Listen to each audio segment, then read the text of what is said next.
皆さんこんにちは。今回は自己資金ゼロで土地を買い、家を建てた娘夫婦の家を紹介するパート2になります。ここで紹介する建築費は、私が設計施工管理をした時の原価になります。要するに、ハウスメーカーの利益と現場管理諸経費がなくなった金額ということになります。これからマイホームを計画する人や、すでに建てた人も自分の家と比べてもらえればと思います。登記費用や諸経費などの総額についても紹介しますので、ぜひ最後までご覧ください。土地の購入から躯体工事まではパート1で紹介していますので、今回は重設機器からの紹介となります。重設機器はすべてリクシルで揃えました。キッチンはリシェル SI のセンターキッチンで、半島を意味するペニンシュラの相型で、寸法はダブルが 2574× 奥行きが970です。18畳の LDK に対面で配置し、左右のガレージと洗面所に直接行け、洗面所からは廊下にも出られるようになっています。キッチンの天板は人工大理石で IH ヒーターと食器洗い乾燥機付きになっています。水栓はハンズフリー水栓で、ビルトイン浄水器もセットされています。スライドストッカーとラックパッド収納は使い勝手もよく人気の商品です。収納が多いので吊り戸棚はつけていません。背面のキッチン収納はカウンターがダブル1500、トールがダブル750の合計2250で、カウンターは丈夫なメラミン素材です。リクシルのキッチングレードはシエラ、アレスタ、リシェルと3種類ありますが、勤務しているハウスメーカーのオリジナル商品価格ということで、リシェルでありながら、キッチンパネルや取り付け費を含んだ金額で67万6824円でした。背面のキッチン収納も取り付け費込みで19万7796円になりました。これだけの使用で合計87万4620円で済みました。トイレもハウスメーカーのオリジナルですが、アメージュ ZA とプレアス LS にあたります。1箇所目がプレアスでタンクレスタイプのフルオート洗浄で、手すり付き手洗い機も自動水洗タイプです。もう1箇所はアメージュで手洗い付きタイプ、フルオート洗浄機能付きです。価格はプレアスが7万8200円、アメージュが5万5550円で、手洗い機は3万3370円でした。この価格は税抜きでタオルリングや止水栓などは含まれていないので、後で総額にまとめます。ここでトイレの換気扇でお勧めしておきたいことがあります。今は24時間換気が義務付けられているので、トイレに換気扇を設置するのがベストだと思いますが、そのスイッチの位置を外ではなくトイレ内にしてタイマースイッチにするととても便利です。また、サッシは引き違いではなく滑り出しのサッシがおすすめです。溝がなく気密性が高いので、ホコリも入らず省エネで、防犯性も高くなります。この家は吐き出し以外は全てフィックスプラス滑り出しにしてあります。ユニットバスはアライズの1616タイプで、ドアは引き戸にしました。浴槽はダブル保温のサーモスバス S で、シャワーはスライドバーになっています。価格は取り付け費込みで36万3860円でしたが、定価は133万1120円となっていました。洗面化粧台はダブル900タイプで、側油タッチレス水栓です。ヒーターがセットされているので、すぐにお湯が出て、水栓にも触れないので、石鹸の泡で汚れることもなく、節水にもなりますのでおすすめです。水栓も壁付きなので、腰痛の時でも楽に使えます。洗面所の収納は台剣で作り付けです。幅は1300あり、高さは2400で、天井まであります。エコ給湯はコロナのプレミアム 370L です。ガレージにも掃除流しをつけました。ここで重設機器の費用をまとめておきます。キッチンが施工費込みで73万飛んで967円。キッチン収納も施工費込みで21万3619円。トイレの1が8万4456円。トイレの2が65,275円。トイレの手洗いが36,000飛んで40円。ユニットバスは施工費込みで35万5,000円。洗面化粧台は12万飛んで398円。ガレージの掃除流し66,366円。エコ給湯26万飛んで874円。合計で税込み193万2,995円でした。建具と床材などは代券にしました。ドアはトイレ以外すべて引き戸にしました。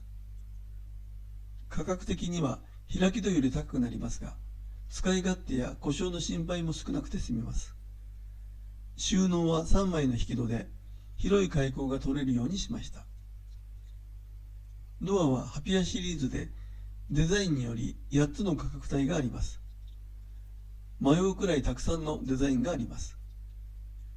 キッチン洗面所、トイレの床はクッションフロアは使わず、それぞれ専用のフローリングを使いました。キッチンは床に見切りを入れて今と色を変えました。汚れが拭き取りやすく、へこみにくい特徴があります。洗面所の床は濡れても滑りづらく、手入れも簡単です。トイレは中央に600ミリの板が入り、目地に汚れが入りづらくなっています。水や薬品にも強い床材です。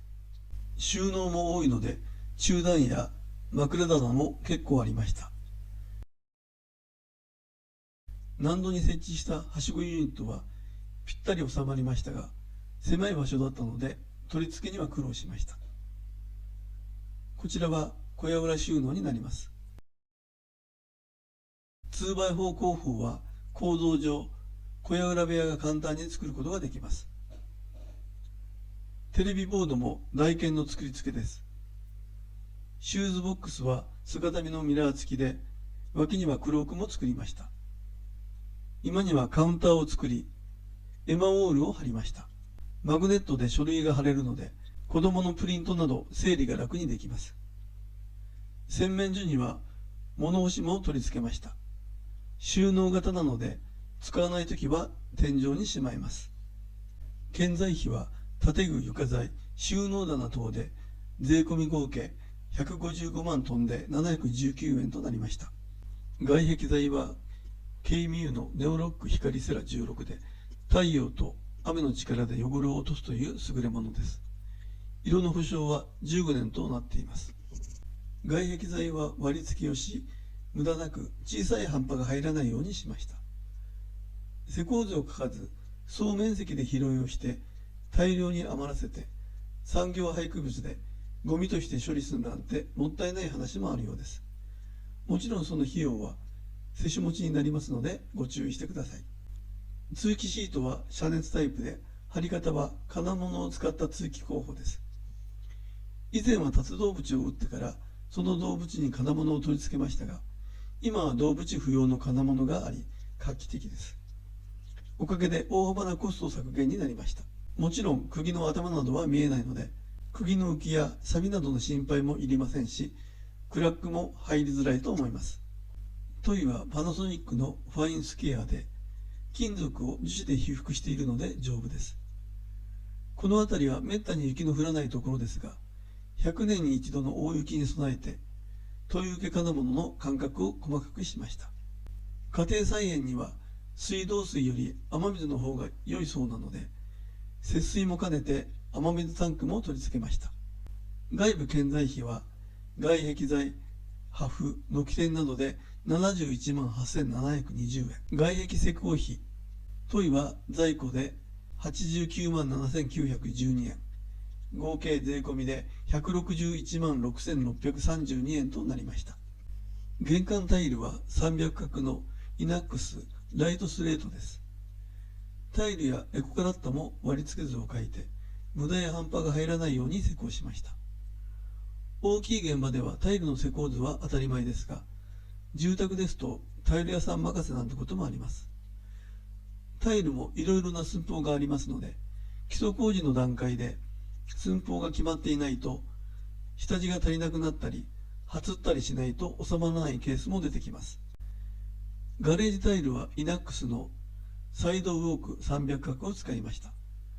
ガレージなので金ごて仕上げか塗り床仕上げでもよかったのですが、ムクさんの趣味の部屋なのでだいぶお金をかけました。8畳のガレージに4畳のフロア付きです。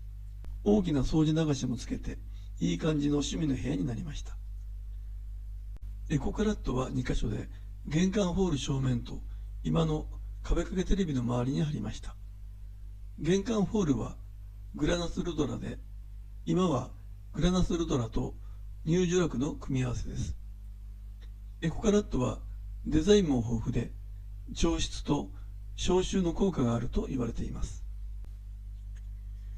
タイル工事は在庫で41万7000円。エコカラット工事も在庫で14万7000トンで55円。左官工事、これは基礎幅きの化粧になります。6万8864円。合計で税込み63万2919円となりました。内装工事、こちらの大工さんの手間は内装工事の代金で、2x4 の構造体の大工さんとは別になります。フレーミング工事代金はパート1の方に計上しています。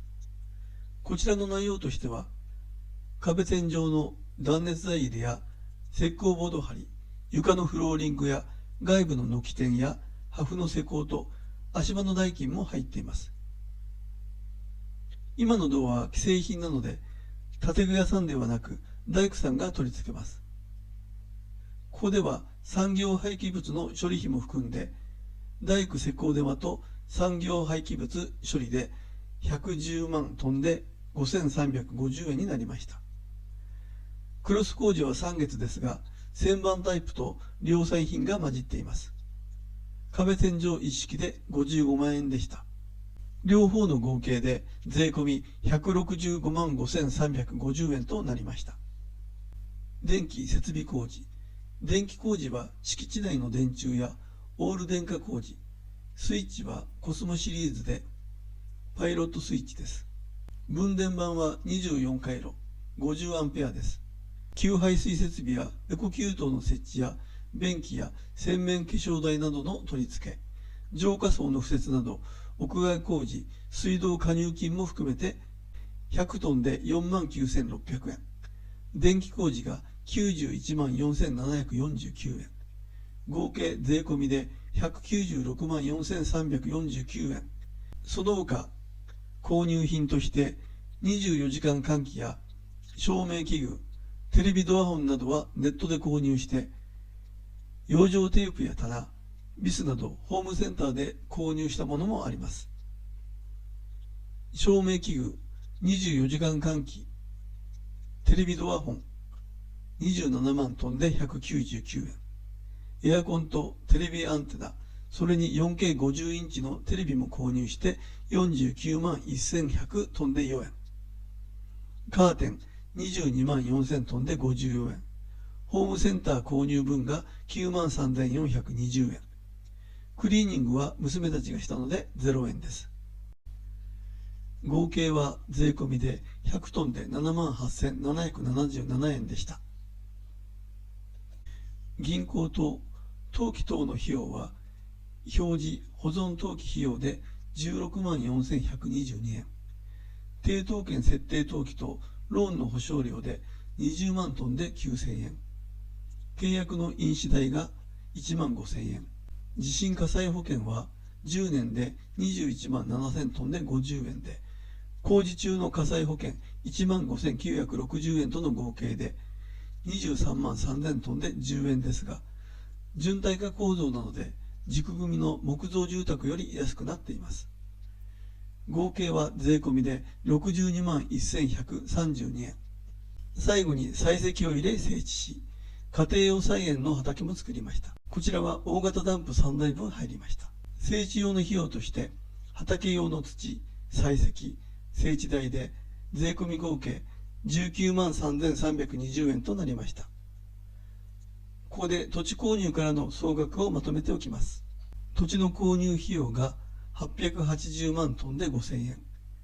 開発行為許可申請の総額費用が1万7650円。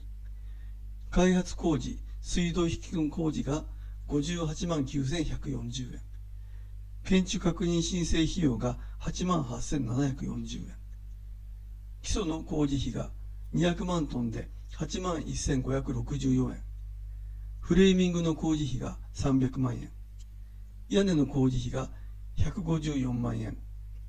玄関ドア冊子代金が187万トンで889円。建材費、こちらはボード類の建材費で25万5430円。重設機器が193万2995円。建材費が床材やドア等で155万トンで719円。外部の建材費が161万6632円。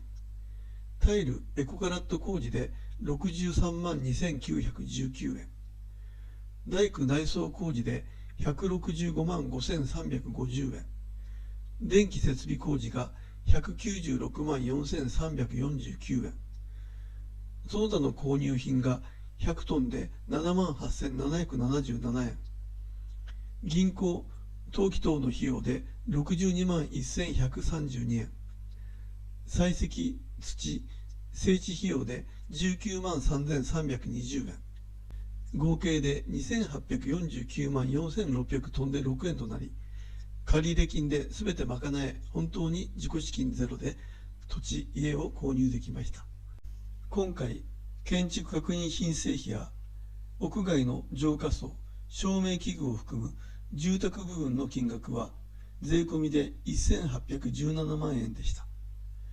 42坪の平屋建て住宅で、基礎はベタ基礎、外壁は光セラで屋根は三州瓦、サッシはトリプルガラスにキッチンはリシェル、オール電化でガレージも全面タイルの使用で、坪単価43万3000円が原価ということになりました。その他、開発申請でも貢献しているので、お金は上げられませんでしたが、結構な援助になったとは思っています。この他、築30年の DIY フルリフォームなどの動画もありますので、ぜひご覧ください。また、チャンネル登録もよろしくお願いします。なお、質問があればコメント欄にお願いします。細かいこともお答えできると思います。最後までご視聴いただきありがとうございました。